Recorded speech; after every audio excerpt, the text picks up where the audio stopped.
For years, my liver numbers sat above range. Nobody quite explained why.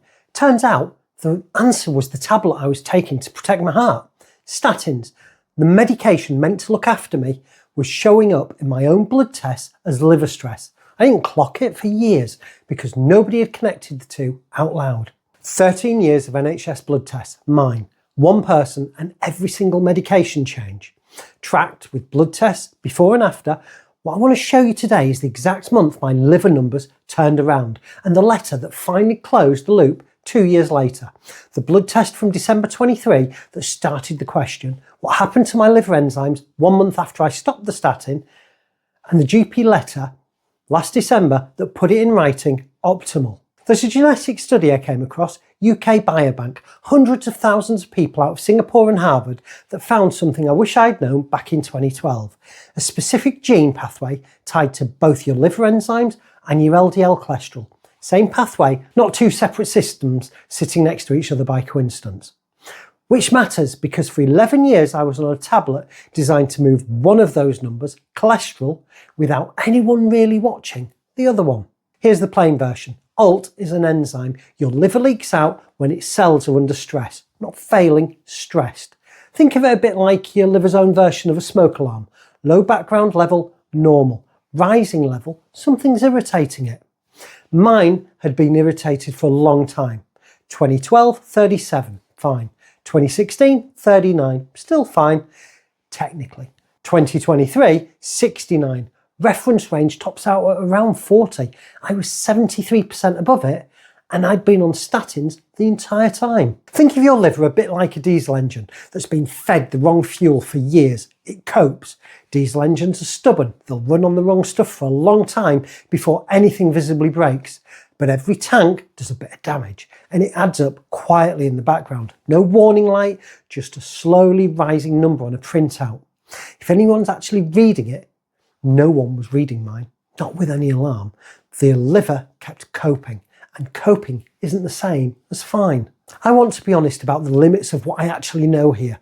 I'm not a hepatologist. I can't tell you with certainty that the statin alone did this. What I changed in February 2024 wasn't one thing. I stopped the statins, but I also started, or had started earlier, 18/6 time restricted eating, fasting.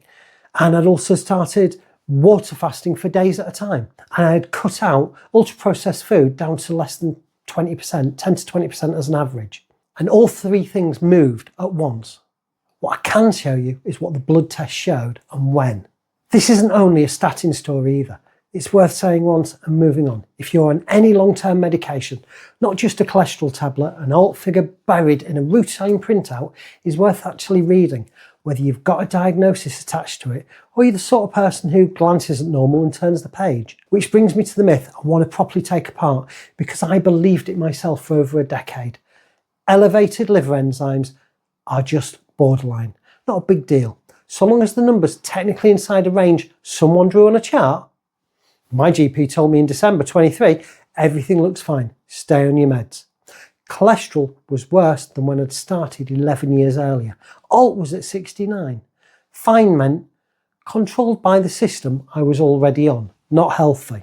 Now I want to be careful here. This isn't fatty liver from diet, which is its own separate thing with its own separate causes. This looks more like ongoing liver stress that happened to track a medication timeline. There's a difference and I don't want to blur it. There's an analogy I heard from cardiologist Joel Kahn that stuck with me. Taking a cholesterol tablet without changing anything else is like turning over a stained settee cushion. The stain's still there. You've just hidden it from whoever walks into the room next. My cholesterol number looked managed for 11 years. Underneath the cushion, whatever was actually driving it up never went anywhere. And this is the bit that properly unsettled me. The cushion itself might have been leaving its own mark. 13 years of NHS blood tests, the actual numbers, the GP conversations, what changed and what didn't. If you want to follow someone who documents this properly rather than just talks about it, that's what this channel is. Subscribe if that's useful to you. What did I actually test? I wanted to know if stopping the statin would show up in the numbers and whether it would hold, not just spike and drift back. That's the bit that mattered to me. Anyone can get one good reading. March 24, 1 month off the statin, Alt 69 was down to 28, a 59% drop in 30 days. My GP opened the file, paused and asked me if I was back on statins. I wasn't. He scrolled through the rest, cholesterol down, LDL down, HDL up, and said, "This is better than when you were on them. What are you doing?" Here's the honest bit, because it wasn't a straight line. January 25, month 11, alt trickled back up slightly to 29. Not dramatic, but it didn't just keep falling in a neat curve, and I'm not going to pretend it did. April 25, month 14, 23, lowest I'd ever recorded. November 25, and this is the anchor number for today, 10. 86% down from where I started. And then this, December, day 66 of the rhythm reset, and I got a letter from my GP. Not a home ketone meter, not my own spreadsheet, a clinical letter that said optimal, 20 months medication free. And there's a difference between watching your own numbers and having somebody who technically knows what they're doing confirm them in writing.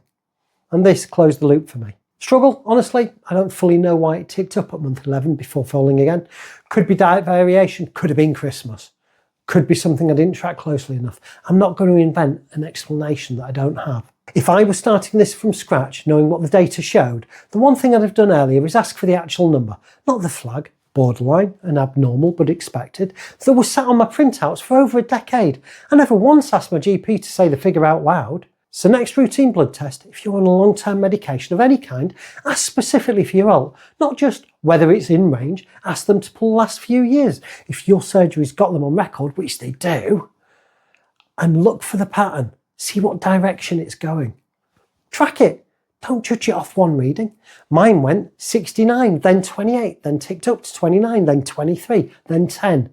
A single test would have told you a different story depending on which month you caught it. If you're on any statin or long-term prescription and something like this resonates, please don't act on this alone. Have a chat with your GP before changing anything. If you want to keep track of your own numbers the way I did, I built a simple tracker, glucose, ketones and the standard bloods logged against dates so you can actually see the trend instead of one reading in isolation. The link's in the description. Educational content only. It's not medical advice. Please never stop or change medication without your GP supervision. Certainly not because some bloke off YouTube did.